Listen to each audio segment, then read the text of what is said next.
দুনিয়ার জমিনে যেমন একজন বান্দা আর একজন বান্দার সাথে কথা বলার জন্য যেরকম 11 ডিজিটের নাম্বার আছে, আল্লাহ রব্বুল আলামিনের সাথেও যদি কোনো বান্দা কথা বলতে চায়, আল্লাহ পাক রব্বুল আলামিনের সাথে কথা বলার নাম্বারও আছে।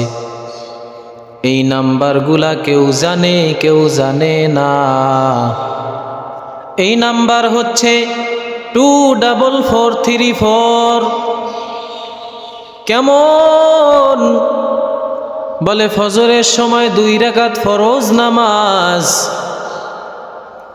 জোহরের সময় 4 রাকাত ফরজ নামাজ, আসরের সময় 4 রাকাত ফরজ নামাজ, মাগরিবের সময় 3 রাকাত ফরজ নামাজ, ইশার সময় 4 রাকাত ফরজ নামাজ, ফজরের সময় 2 অর্থাৎ 2, জোহর আর আসর 4 মানে 4, আর মাগরিবের সময় 3, আর এশার নামাজের সময় 4। কি হলো? বলে 24434। এই নাম্বারে যদি কেউ আল্লাহ রব্বুল আলামিনের কাছে মিস কল দেয়, আমার আল্লাহ ওই বান্দা বান্দির সাথে ব্যাক করে কথা বলেন, বান্দা তোর কি প্রয়োজন আমি আল্লাহর কাছে বল, আমি আল্লাহ তোর প্রয়োজন মিটাইয়া দিব। খুশু অর্থ হচ্ছে আল্লাহর ভয়, খুজু অর্থ হচ্ছে বিনয়ী।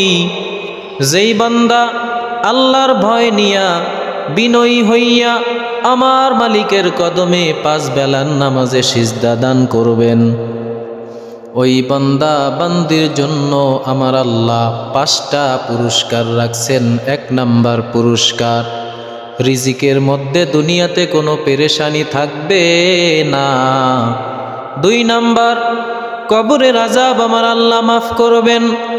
3 নাম্বার, আল্লাহ রব্বুল আলামিন হাসরের ময়দানে ডান হাতে আমলনামা দান করবেন।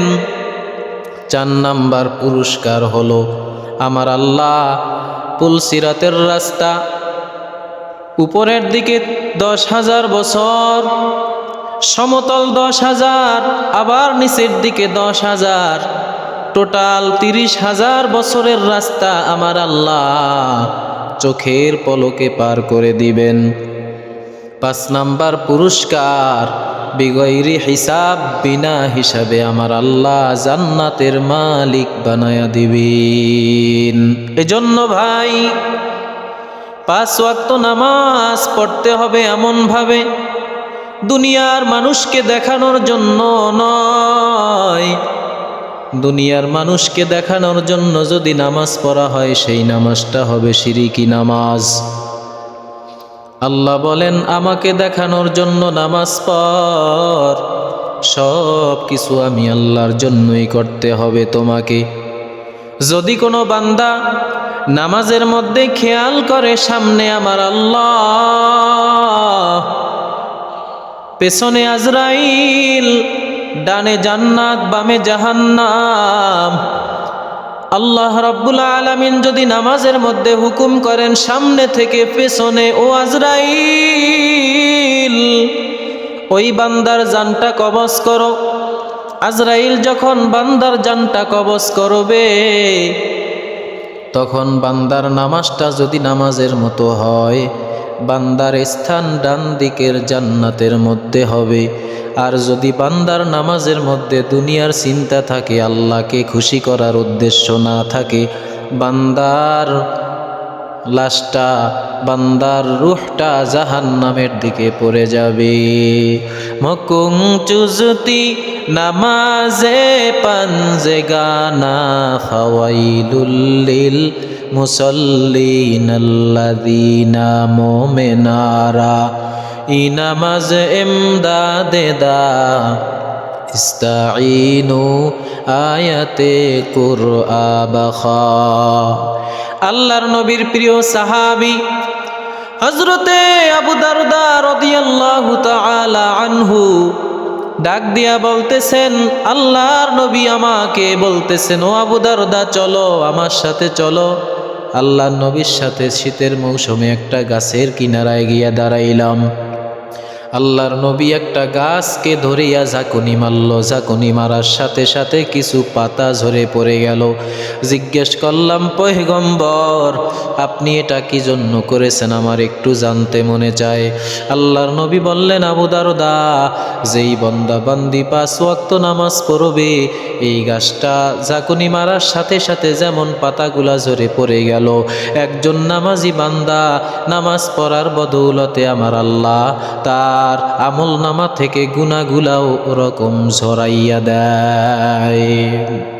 এজন্য মুসলমান ইমানদার 5 ওয়াক্ত নামাজ পড়লে গুনাহ ঝরে যায়। সাহাবায়ে কেরামদেরকে আল্লাহর নবী বলছেন, তোমরা যদি কোনো কলকারখানায় কাজ করো, কাজ করার কারণে তোমাদের শরীরে যদি কালি ময়লা লেগে যায়, তোমাদের বাড়ি ফেরার পথে যদি 5টা ঝর্ণা থাকে, 5টা ঝর্ণায় যদি 5 বার গোসল করে তোমরা বাসায় যাও, বলো কোনো ময়লা থাকার সম্ভাবনা আসেনি? সাহাবায়ে কেরাম বলছেন, ইয়া রাসূলুল্লাহ, না না।